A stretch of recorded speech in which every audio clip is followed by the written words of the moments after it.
I wanted to jump on and give you guys an update on our garden and our little container area. Thanks for joining the Ellis Way TN. Please subscribe. These are our potato plants. Just look how big they've gotten. Super easy to do. I had a previous video on it. I just kind of wanted to show you guys an update. Look at all of those. Flowers. Watch out. Those are flowers. It's really nice tonight, so we're out here checking These things are out. potatoes. Look at these.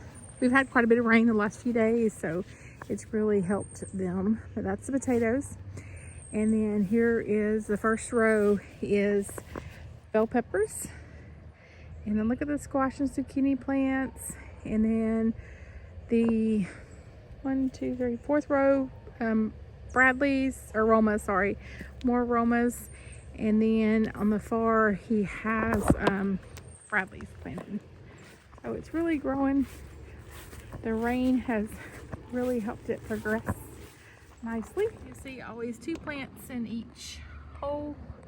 That way, in case one dies or rabbit eats it or deer eats it, we back up or we just replant until they quit picking at the green leaves. Once they get big enough, they kind of quit picking at them. So you shouldn't have much problems after they get bigger. We do have problems with squirrels getting our tomatoes. So here's tomatoes so far. And of course, this is ready for, I believe, okra and corn. And then this will be all kinds of jalapenos and different varieties of peppers. And it's looking really good. I just want to jump on and give you guys an update. Hope you're all doing well.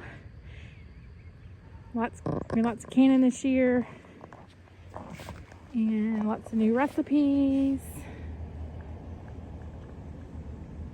So I hope you have a good day. Please subscribe to our page. If you have any questions or comments, please ask, comment, like, share. We appreciate it.